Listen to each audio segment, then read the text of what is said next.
Salut, je vous retrouve aujourd'hui comme convenu pour les deux autres matchs de Ligue des Champions qui auront lieu mercredi. Je vous fais ma petite analyse dans quelques instants, mais juste avant, je vous rappelle que vous pouvez recevoir d'autres pronostics de ma part pour les matchs du week-end. Pour ça, rien de plus simple, il suffit de cliquer sur le lien pronostic offert que vous trouverez juste en dessous de cette vidéo en description. L'analyse, c'est tout de suite.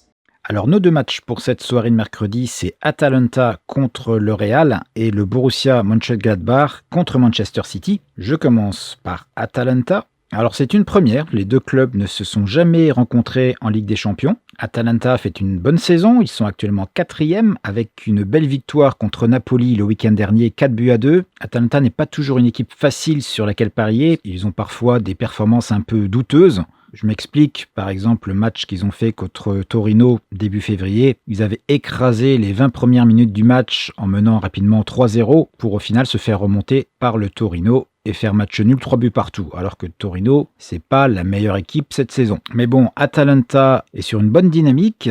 Ils n'ont quasiment pas de blessés. Ils vont jouer à domicile sur leur terrain et ils vont rencontrer une équipe du Real qui, elle, est bien affaiblie, comme rarement on a pu le voir, puisque voici la liste, avec notamment Eden Hazard, Valverde, Benzema, Marcelo et Sergio Ramos. Donc ça laisse pas beaucoup de joueurs de l'équipe habituelle sur le terrain. Et même si ça n'empêche pas le Real de rester en course au titre, grâce à de bons résultats récemment, il faut relativiser tout ça puisque ces résultats étaient contre des équipes de bas de tableau comme Valladolid qui est 19e, Valencia qui est 12e, Retafe qui est 15e ou encore Huesca qui est tout simplement dernière. Donc le Real sera loin de son plein potentiel et je pense qu'Atalanta a une opportunité ici et qu'elle peut en profiter. Alors si vous avez regardé ma vidéo pour la soirée d'hier, j'ai proposé deux paris un peu spéciaux sur un combiné. Eh bien je vais faire quelque chose de similaire pour cette soirée. Je vais combiner donc un pari sur ce match avec un autre pari que je ferai sur le match de Manchester City. Et ce premier pari, ça va être Atalanta avec un Asian Handicap de plus 0,75 que vous ne trouvez pas chez tous les bookmakers mais que vous trouvez chez un bookmaker comme Pinacle. Ici, Asian Handicap plus 0,75 sur Atalanta signifie que le pari sera gagné si Atalanta gagne ou fait match nul. Et si Atalanta perd de 1, eh bien vous ne perdrez pas complètement votre pari puisque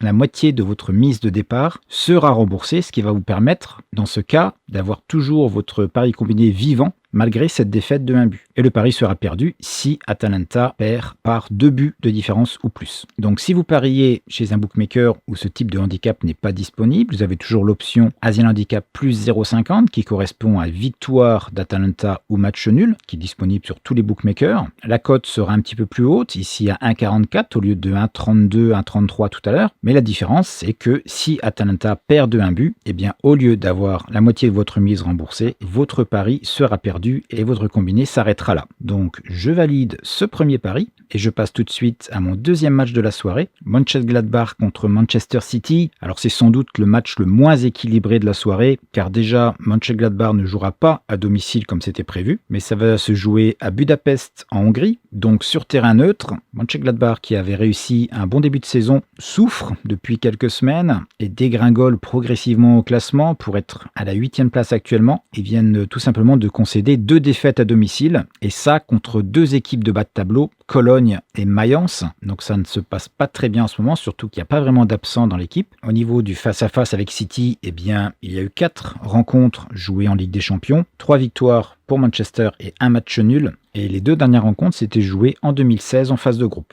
Du côté de Manchester City, le début de saison s'était mal passé en championnat. Ils avaient eux aussi beaucoup d'absents en début de saison. Mais là, tous les joueurs ou presque sont de retour et ça fait une grosse différence au classement puisqu'ils ont regagné leur première place avec pas moins de 10 points d'avance sur le deuxième, Manchester United, et une longue série de victoires d'affilée contre des équipes comme Liverpool, qu'ils ont écrasé 4-1, Tottenham, écrasé également 3-0, Everton 3-1, et dernièrement, la petite victoire, qui aurait d'ailleurs pu être bien plus lourde, contre Arsenal 1-0. Donc Manchester City est parti pour un nouveau titre, et je ne vois pas trop qui pourrait l'arrêter en ce moment, et sûrement pas Mönchengladbach, surtout en jouant sur terrain neutre et sans spectateurs. Alors Manchester City étant un gros favori, la cote sur la victoire est à 1,34 au mieux. Je pense sincèrement que Manchester City va gagner, et sans doute même par plus de 1 but. Donc mon pari sur ce match sera un Asian Handicap sur Manchester City de -1, ce qui signifie victoire de Manchester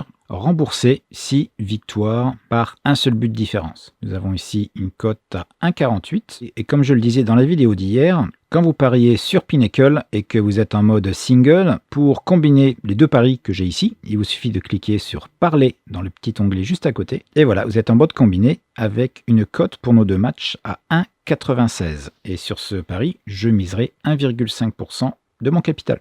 Et vous, quel pari allez-vous placer sur ces deux matchs? N'hésitez pas à me le dire en commentaire et je vous donnerai bien sûr mon avis. Alors pas de Ligue des Champions la semaine prochaine, donc la vidéo que je publie dans quelques jours sera une vidéo conseil qui aura comme sujet comment gagner avec le pari mi-temps fin de match, qu'on appelle aussi le half-time, full-time. En attendant, je vous souhaite de bons paris à tous et vous dis à très vite.